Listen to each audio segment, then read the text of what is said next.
will be starting in about 5 minutes.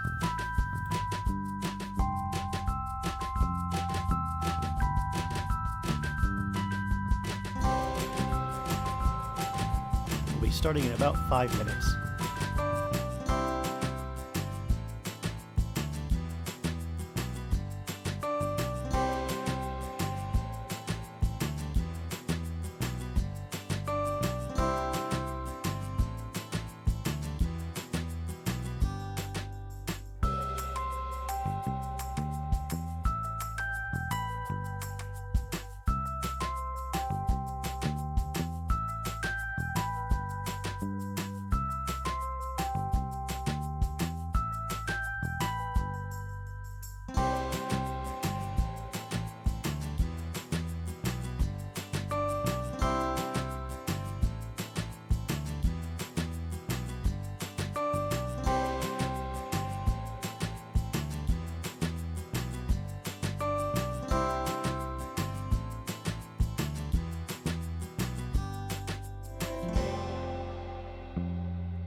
All right, let's go ahead and get started. Before I get into all of that, um, let me just do a brief introduction to what's going on exactly and why I've decided to do a little presentation on this. basically it has been 66 days, and that's just an estimate, my counting, of how long it's been since the internet has been shut down in Cameroon, parts of Cameroon. So this was one of the first videos that I did. I was talking about this, and it was in relation to the justifications for why it was shut down, specifically with regards to fake news, which I did a video on. You can go back and watch that, about my opinions on that justification for shutting down the internet. And I also discussed a little bit about maybe options for getting around that, or options for preventing that kind of thing from happening in the future. So I thought that it would be good to follow up on it. I know this is pretty far away from North Carolina, but you know what? It's internet related. It's sort of an interest of mine, these sorts of things. So that's what I'm going to talk about today. So if you don't know, let's go ahead and hop to this. All right, cool. Cameroon, these places here, the northwest and the southwest parts of the English-speaking provinces, and I got this map from the BBC. So any inaccuracies are theirs, but basically these English-speaking provinces have had their internet shut off. So that's they're not able to access the global internet, and they're not able to communicate with one another internally via the internet. And like I said, it's been 66 days since that happened, and there's an estimate that they've lost upwards of $2 million, and just in this area in terms of business. So, and obviously that's very difficult to even estimate, because that's just pure business. You're not talking about the knock-on effect that that's going to have on non-internet based businesses. And obviously it's pretty much complete turmoil if you're trying to do anything on the internet in terms of accessing information, doing research, studying if you're a student, accessing government utilities, and there's issues with nonprofits not being able to function properly in the area because the internet's been shut down. The reason for it, the basic problem here is that these are mostly English-speaking provinces. Most of Cameroon is French-speaking. Most of their government is French-speaking. Most of the governmental work is done in French. There were some protests going on demanding more English representation and more accessibility for English speakers so that they could be more involved in civic society. And that unrest led to one thing after the other, and here we go. So I'm not an expert on foreign policy, but you can read up on that, and they're much smarter people than me that can explain to you the intricacies of what's going on politically. But what's going on technically, I can explain rather well. So let's go ahead and dive into that.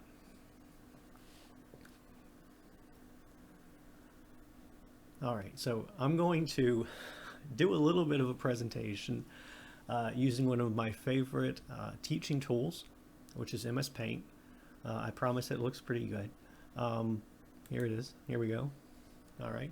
And I'm not going to get too super technical on this. I did used to work for an ISP, and currently I still work in the networking, computer networking industry. So I do know a little bit about this, but there's no reason to get super technical and go into the details of what kinds of equipment it is. These little circles will suffice for what it is I'm trying to explain.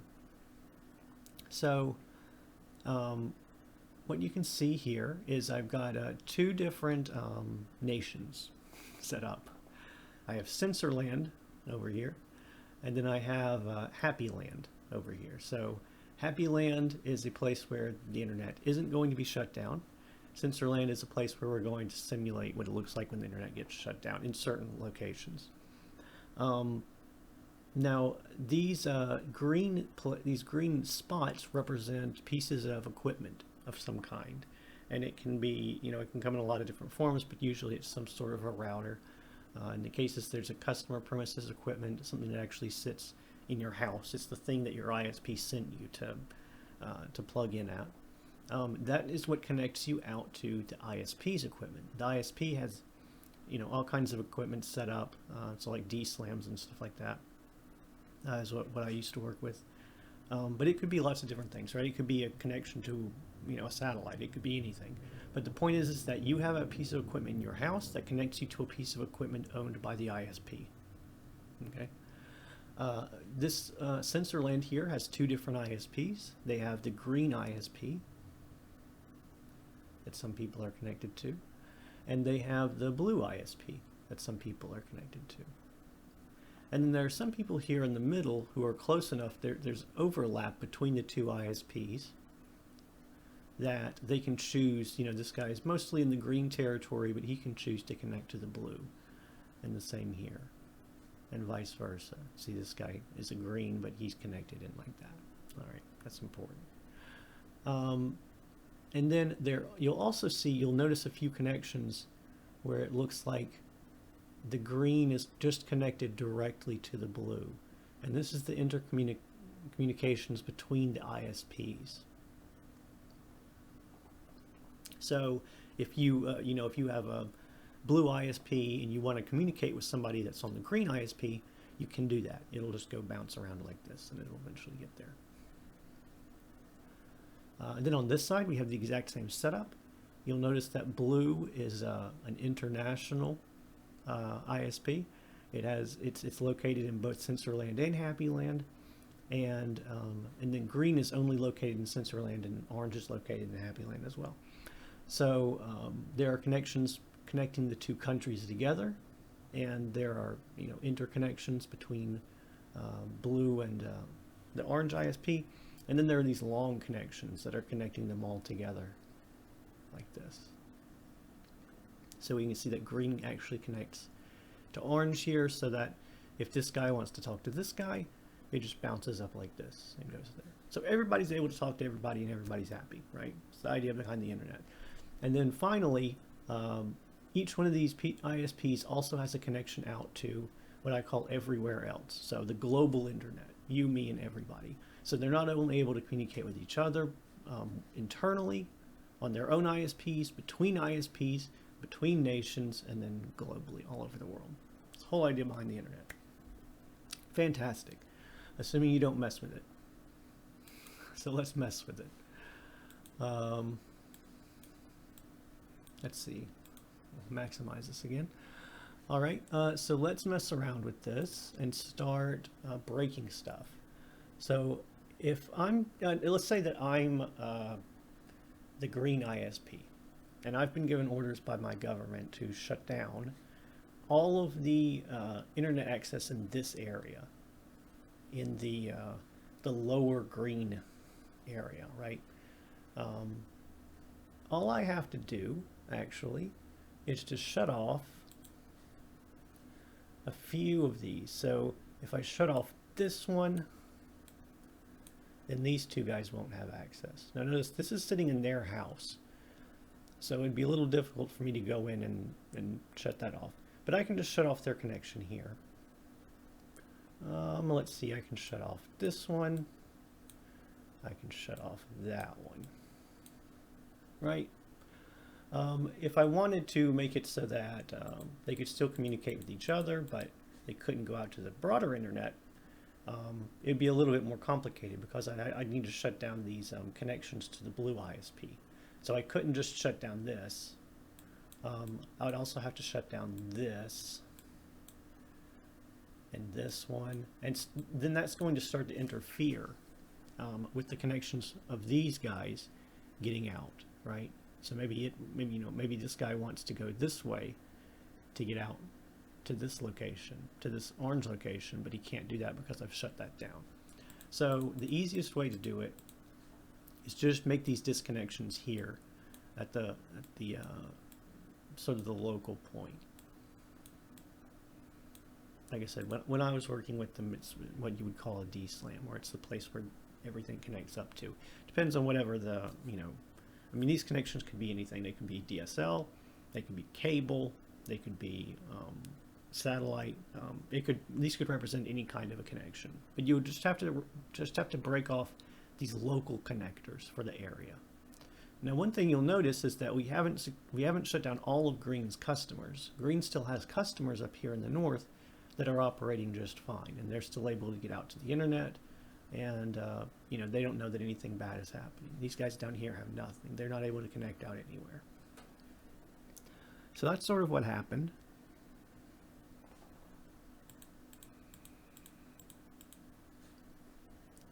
All right, so what are your options if you're one of these guys and you had your internet shut off? Actually, I'm just going to put that back. We'll say that the internet is shut off and that you no longer have an option to use Green ISP. Well, you have a couple of things you can do. First of all, the easiest one would be to connect to a Blue ISP, right? Now, the problem with this, obviously, is first of all, you'll notice that my equipment is set up to run on Green ISP. And chances are that if you're in the sort of situation like we're talking about with Cameroon, then Blue ISP has also been told to not allow you to connect. So let's say that this guy is in green territory, and the government has said, anybody in, here, we'll do this. They've said anybody in this territory, we do not want to have access to the internet. Well, then that means that Green has no power over this guy because he doesn't control that guy's internet connection, and so they would need to the government would need to make a request to Blue to shut off this guy, which is actually really bad for Blue because that's, it's connected up to a bunch of different places. But the point is that then you'd make the disconnection here, and that would make sure that no one in this entire area had access to the internet. So there we go. So with Blue and Green's cooperation, you've successfully shut down this entire area. So what are their options? How do they actually get around this? Well, there are a few things that are going on. First of all, there's something called internet refugees, and that's literally where this guy gets into his car, drives over here to Happy Land, and connects to the Orange ISP. And that's what's happening right now, mostly Nigeria. So if we go back to this, you can see that it borders Nigeria, and obviously southern Nigeria is mostly English speaking as well. So and there's a lot of business and a lot of trade and a lot of commuting between those two places, and so there are a lot of people who are moving back and forth across the border just to use the internet. I always thought it was annoying in Rutherford County to have to drive to McDonald's to connect to the Wi-Fi, but I mean, this is something else altogether, right? So let's go back to the board.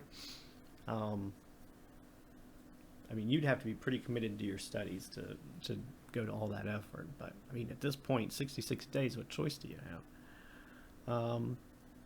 So obviously, let's say that that's not an option for you, that that's just too much of a drive, and that you can't really make that border crossing. And of course, the government has some control over that as well. Well, you can connect via a satellite. So let's see if I can draw a satellite. I don't know what satellites look like. That looks like Sputnik. It's fine. Look, it's okay. It's a satellite, all right? We'll make a little... Oh my God, here we go. So anyway, so you've got your satellite. All Green would have to do is they would just say, oh, fine then, I'm just going to connect up to the satellite, and the satellite will connect me anywhere I want to go. So maybe the satellite already has connections in place to connect it to the global internet. Or maybe it has connections in place to connect it to, the Orange ISP, and then you can get routed around that way. So that's an option. The problem is that if you don't already have a satellite connection, it's going to be very difficult to get that installed because that requires new hardware, requires new pieces of equipment. You have to actually have, something down here to make that communication possible. And if the government is actually trying to shut down your internet, they're probably going to notice stuff like this going on, right? So Again, that's not a very good solution. So let's talk about the best solution here. Actually, this isn't really the best solution. There's not really a good solution. Spoiler warning. But let's talk about one that I think probably is the best bet if you find yourself in this situation, and that is setting up a wireless mesh network. So most routers, or most home routers, like the ones that you've got in your house, I don't know if I want to dare trying to grab mine and show it, but you know, it's got a bunch of different little ports at the back, but it also has wireless capability. So this guy here, you know, his wireless router, you know, expands out into his backyard so that he's able to, you know, take his laptop outside and connect to the internet that way.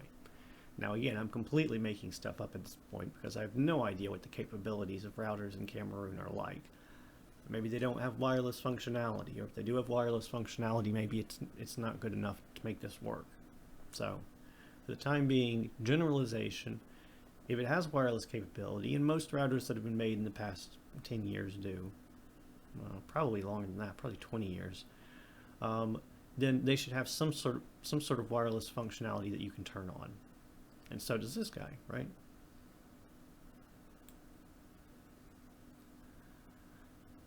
Now,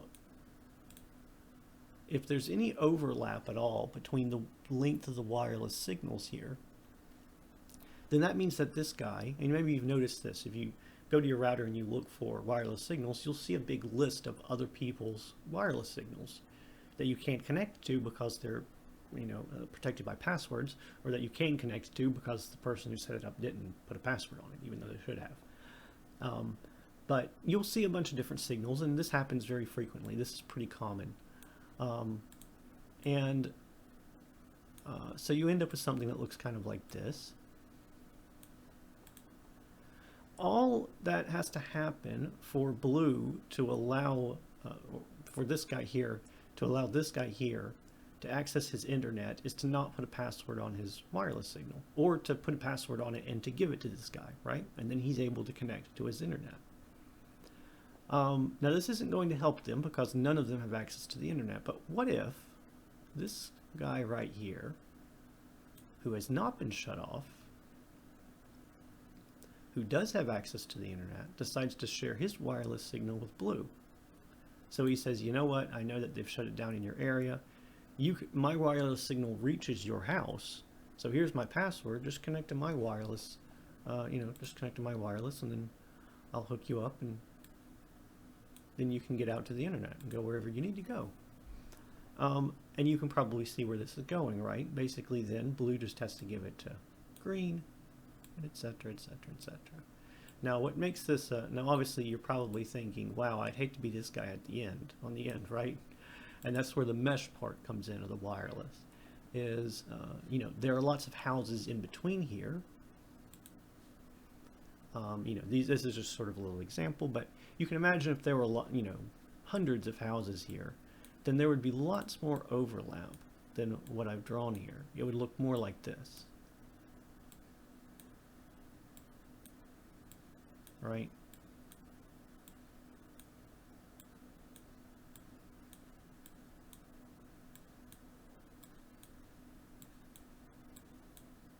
And so with all of these overlapping wireless signals, as weak as they are, all you have to do is make a connection between a place that doesn't have internet and a place that does. Now, there are several problems with this. Obviously, there's a reason why you were given your own routing equipment and why it's installed in your house, because it's much, much faster. You have a direct connection to where you're going. This essentially is going to add at least one more hop, or one more location that your signal has to go through in order to get to the internet. So if this guy wants to get out to the internet, he has to go to his neighbor's house first, and then from his neighbor's house it has to go out to the ISP that he's hooked up to, and then it has to eventually get out here. So that's going to significantly slow down his connection. Not only that, but they're both now sharing that connection, and so they've basically, you know, split it between them, and they're not going to be able to have the full speed that they would hope to. Um, maybe here, you find, I know there's a wireless mesh project going on in New York City, which sounds fantastic. Sounds amazing. Looks amazing.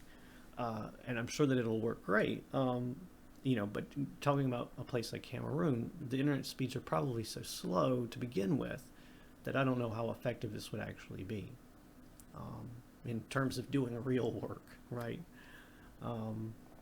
Doing business transactions and things like that. So that's kind of how that would work. And then obviously we can also imagine maybe the government cracks down on this and they go door to door and make sure everyone has their wireless signal shut off. You can buy scanners to actually show you all of the wireless signals in an area, and maybe they're doing that, right? Well, then obviously you can also, you can start to do some sort of cross-border stuff like this, where people from Happy Land start sharing their wireless signals. And then there's not a whole heck of a lot that the government can do about that, because all you need, if you live in this house here, you just need to connect a wireless signal along like this until you eventually get to this guy. And then this guy has a land connection. He has his ISP, which is only located in Happy Land, the orange one. Maybe it says that it refuses to cooperate, and so it's able to get out into the broader internet over a land connection. Still, it's going to be super slow going through all of this. By the time it gets there, it'll be okay. Eventually, you get to a point, if you connect all these wireless signals, where you might say, well, now wait a minute. Wait just a minute. If it continues out like this, why do I need an ISP at all? Because I can just connect to the wireless guy here, connect to the wireless here, here, and eventually get everywhere else that I need to go in the world. And I would never need to connect to an ISP at all. And if the speeds are fast enough, and if the speeds are sufficient for what it is that you're trying to do, you can absolutely do this. You don't need to use an ISP for anything. The only thing is that you need some kind of a completely wireless connection from wherever you are to wherever you're trying to get to. So if I'm trying to connect from here to Tokyo, that's probably not going to happen, right? So at some point you're going to have to hit a wire. You're going to have to hit a cable of some kind. The big dream is that we'll eventually have a wireless world, and the whole world will be saturated in wireless signals, and ISPs won't really be necessary, and that would probably be done by via satellite, or it would be done by wireless beacon towers and things like that. Some fun stuff to read about in the future, but right now we're dealing with a situation where people don't even like the internet as it is. But the idea is that you wouldn't really need an ISP at that point, or that you could bypass having to go through the loopholes or going through the censorship that might be present in an ISP. So that's it. That's the theory behind what would happen, and how you could get around it using a wireless mesh network. There are a few options for setting this up if you're interested. Let's see if I can do this without crashing my computer. Oh Lord. Hold on a second. Okay. There's something called the open wireless movement.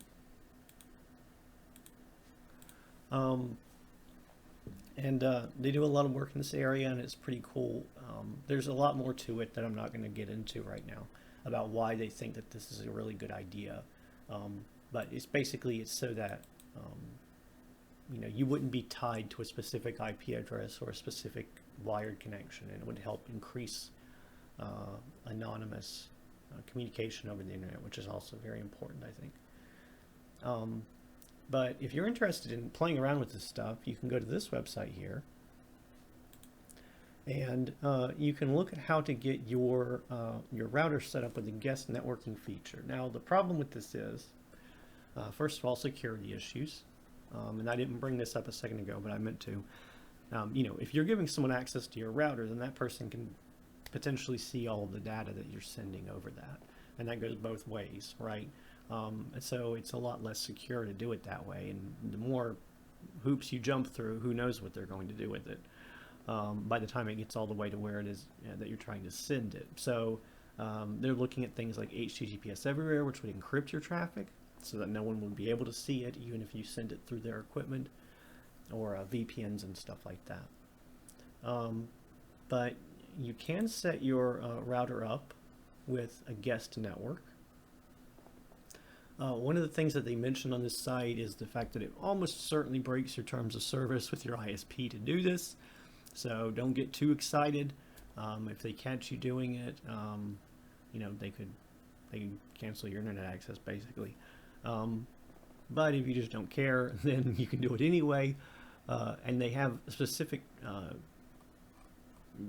router models and types here explaining how to set up those networks. Set up a guest network that anyone can access, and so they could, you know, connect their router to your router, and you could both you know, use the internet that way, which is in theory how you would go about bypassing the internet like this, bypassing internet censorship like this. The problem is that this stuff obviously is a lot easier when you do it ahead of time. You know, if you have a wireless mesh network set up, then it's basically impossible to censor you to begin with, because if you can't connect to one guy, then you can also connect to another person or another person or another person, and then if one person gets shut down, it can just bypass it and go in a different direction, and it becomes, you know, without the centralized ISP, it becomes very difficult for a government to point the finger at somebody and say, you shut down everything, because there's no one who actually has the power to shut down everything. It's too distributed. So obviously having that kind of a thing in place to begin with is great. That's why I love the New York City initiative, and I think it's so cool. Also, you know, I was showing you a second ago the Open Wireless website, where it has instructions for how to, you know, how to configure your router in certain ways. There's also all kinds of software that you can download that will kind of do this automatically, and you install it, and then it'll set all this up by itself. The problem is you need to have internet access to do that, right? Like you can't do it once your internet's been shut down. And so, like a lot of things in emergency situations or emergency preparedness, you kind of want to be prepared ahead of time and have an idea, okay, if the internet is shut down, then what are we going to do? So it's better to have this stuff put in place ahead of time than to need it later and then not have the access you actually need to make it happen. So I don't actually have a whole lot of advice for people in Cameroon right now, because again, I don't know a lot about the specific equipment that they have, and chances are that now we're past that point, it would be very difficult to get anything like that set up in a scenario where they don't have internet access. So, you know, right now their best option, I think, is probably to petition their government and try to put an end to it in a more political way. I'm not certain that there's a solid technical solution to their specific problem post shutdown. And again, if you were talking about a country or like a place like the United States, where maybe people could come across the border with lots of equipment and lots of gear and lots of knowledge and lots of manpower, then it would be different. But I don't know if that's an option or not. But anyway, I hope at the very least that this video has been educational and informational, and hopefully made you think a little bit about what would happen if the internet was shut down in your area, and maybe what we can do ahead of time to make sure that we're ready for something like that. So that's it for me. Thanks a lot for watching, and I'll see you next week.